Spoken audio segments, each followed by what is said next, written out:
Kalau saudara sebagai umat tebusan, berarti saudara tidak punya hak atas hidup ini. Kalau saudara sebagai umat tebusan, berarti saudara tidak punya hak dengan sembarangan menggunakan seluruh organ tubuh saudara sesuka hatinya sendiri. Firman Tuhan tadi katakan saudara bahwa ditebus dari cara hidupmu yang sia-sia. Berarti cara hidup kita selama ini yang kita warisi itu adalah cara hidup dunia. Dan itu sia-sia. Itu tidak membawa saudara dan saya menuju kepada tempat di mana yang Bapak janjikan. Di mana nanti kita akan berkumpul bersama-sama dengan Dia. Saudara ditebus dari cara hidup yang lama. Berarti seharusnya saudara meninggalkan cara hidup yang lama ini. Lalu saudara harus mengenakan cara hidup yang baru. Kalau tadinya kita sebelum ditebus kita cara hidupnya seperti dunia ini, semua menyenangkan daging kita, semua yang kita kejar kekayaan, kehormatan, harga diri kita, memuaskan nafsu kita, daging kita. Tetapi ketika kita sadar kita ditebus dan dibayar, kita harus tinggalkan.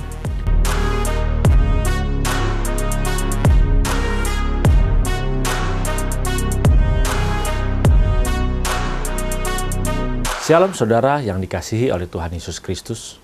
Dimanapun saudara berada saat ini, salam transformasi. Saat ini kita akan berbicara mengenai cara hidup yang sia-sia. Selama ini kita hidup mengikuti apa yang kita inginkan, dan menurut pola berpikir kita, menurut cara pandang kita, itu adalah cara hidup yang wajar. Saudara, tetapi cara hidup yang wajar yang kita jalani selama ini adalah wajar menurut dunia, bukan wajar menurut kehendak Bapa di surga. Bagaimana kita bisa tahu? Mari saudara, kita lihat firman Tuhan yang terambil dari 1 Petrus 1 ayat 18 sampai 19. Firman Tuhan berkata, "Sebab kamu tahu bahwa kamu telah ditebus dari cara hidupmu yang sia-sia, yang kamu warisi dari nenek moyangmu itu, bukan dengan barang yang fana, bukan pula dengan perak atau emas, melainkan dengan darah yang mahal, yaitu darah Kristus yang sama seperti darah anak domba yang tak bercacat dan tak bercera."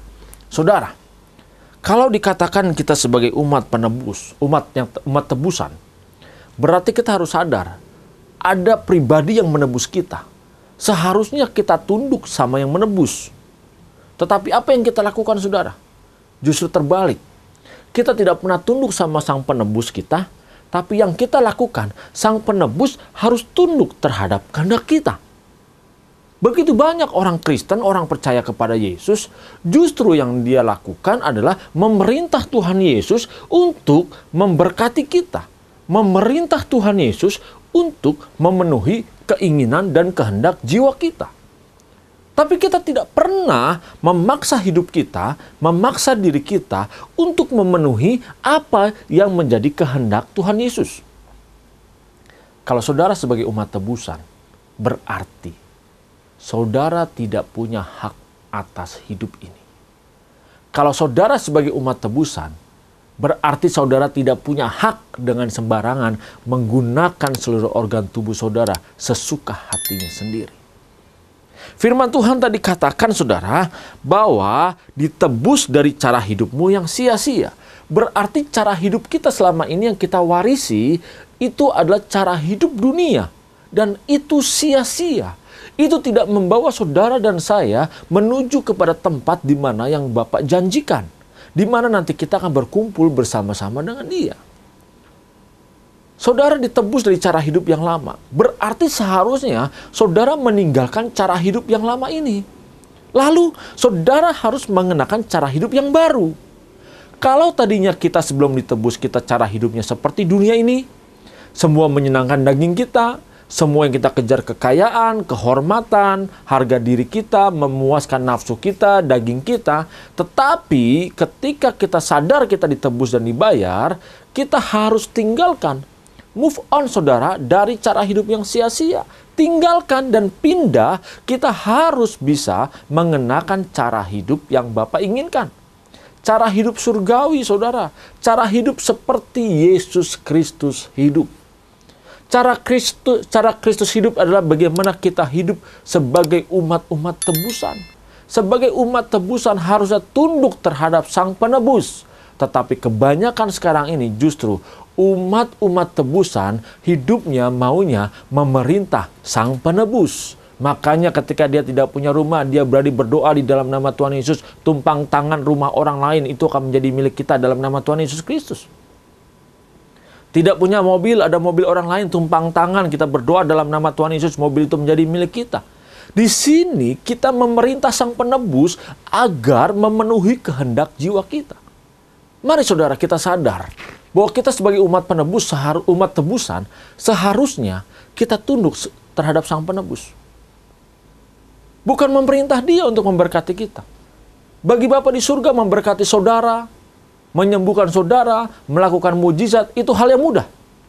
Tetapi yang terpenting adalah saudara bisa berubah, memiliki kodrat ilahi sehingga menjadi serupa seperti Kristus. Saudara, kalau kita dikatakan di sini bahwa kita sudah ditebus dari cara hidup kita yang sia-sia, berarti kita harus tinggalkan. Ayat firman Tuhan katakan begini saudara, di ayat 18. Bukan dengan barang yang fana, bukan pula dengan perak atau emas. Jadi, saudara dan saya, kita ditebus bukan dengan barang yang fana, emas atau perak, tetapi dengan darah yang mahal, yaitu darah Kristus. Saudara, sebenarnya Bapa di surga tidak perlu membayar kita mahal-mahal. Karena saudara dan saya, kita sebenarnya hanya seharga dengan barang fana, emas dan perak. Cukup dengan harga barang fana, emas dan perak. Itu nilai kita. Tetapi Bapa di surga justru mengorbankan anaknya, memberikan hidup anaknya, agar saudara dan saya, kita bisa ditebus. Ini terlalu berbeda harganya saudara. Begini, kalau kita mau membeli sebuah barang, sebuah tas. Tas ini harganya hanya 1 juta, lalu kita bayar dengan harga 1 miliar saudara. Berarti kita membutuhkan tas tersebut agar menjadi milik kita. Saudara, ketika kita membayar tas tersebut yang harga 1 juta dengan harga 1 miliar, lalu kita menerimanya dan membawa pulang barang tersebut, tas tersebut, sampai di rumah, sampai tempat tinggal kita periksa, lalu kita mengharapkan bahwa yang kita beli ini bisa menyenangkan hati dan perasaan kita. Tapi ternyata berbeda. Ternyata tidak sesuai dengan apa yang kita bayar. Bagaimana perasaan saudara? Ketika saudara membayar begitu mahal, apa yang saudara inginkan, apa yang saudara harapkan, bisa menyenangkan hati saudara, tetapi ternyata berbeda. Kebanyakan orang pasti akan marah-marah, akan menggerutu, akan kesal, akan kecewa. Sadar tidak saudara? Saudara dan saya, kita hanya senilai barang fana, emas dan perak. Tetapi Bapa di surga membayar saudara dengan darahnya, dengan darah anak tunggalnya, Yesus Kristus Tuhan. Darah yang tidak bercacat. Saudara, begitu mahal. Yang Bapa inginkan, saudara dan saya, dia ingin memiliki saudara dan saya sepenuhnya, supaya saudara dan saya bisa menjadi sama seperti Yesus Kristus Tuhan. Makanya dia rela membayar dengan darah anaknya. Dia rela korbankan hidup anaknya. Kenapa? Supaya saudara dan saya, kita bisa menyenangkan dan menyukakan perasaan Bapa di surga. Tetapi yang kita lakukan berbeda. Kita tidak pernah memenuhi itu. Bisakah kita bayangkan bagaimana perasaan Bapa di surga? Begitu kecewa, begitu sedih dengan sikap dan cara hidup kita. Mari saudara, masih ada kesempatan untuk kita berubah. Masih ada kesempatan buat kita menyadari hal ini. Kita yang tidak ada apa-apanya, hanya seharga emas dan perak, yang di hadapan Tuhan itu tidak ada apa-apanya, tapi dibayar dengan begitu mahal dengan darahnya. Lihat saudara, Yesus memberikan hidupnya selama di dunia ini hanya untuk menyelamatkan hidup saudara. Hanya untuk mengubah saudara dan saya supaya kita bisa memiliki kehidupan dengan kodrat ilahi. Supaya kita bisa memiliki cara hidup seperti dia hidup. Makanya dia datang ke dunia, mencurahkan hidupnya, memberikan contoh kepada umat manusia, agar umat manusia bisa hidup menjadi serupa dengan dia. Karena itulah yang menyukakan dan menyenangkan Bapa di surga. Yesus rela korbankan darahnya.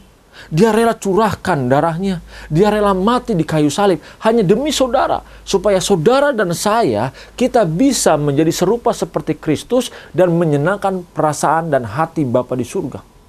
Tapi lihat bagaimana dengan orang percaya pada saat ini. Dia korbankan hidupnya. Dia curahkan hidupnya hanya untuk mengejar emas, perak, permata. Semua itu yang dia kejar, hanya barang fana. Bahkan dia rela mencucurkan darah. Dia rela bekerja keras hanya demi emas, perak, dan barang-barang fana tersebut. Dia rela mati hanya demi mengejar harga diri dan kehormatan. Tetapi Yesus rela mati demi saudara dan saya, kita berubah menjadi serupa seperti dia. Lihat bagaimana cara hidup yang berbeda. Kalau saudara dan saya, kita sebagai umat tebusan, ayo, saya mengajak saudara, mari. Masih ada kesempatan untuk kita berubah. Mari, kita berubah bagaimana mengikuti Sang Penebus kita. Kita hargai bagaimana bagaimana Tuhan menebus kita. Saudara, Yesus Kristus mencurahkan hidupnya untuk saudara. Maka kita pun harus bisa mencurahkan hidup kita untuk menyenangkan Bapa di surga. Yesus mencurahkan darahnya untuk membayar saudara. Dan kita harus mencurahkan darah kita agar kita dapat hidup menjadi serupa seperti Kristus dan menyenangkan Bapa di surga. Mari saudara, saya mengajak mulai hari ini. Ayo kita jalani bagaimana kita sebagai umat-umat tebusan. Tuhan Yesus Kristus memberkati saudara. Salam transformasi.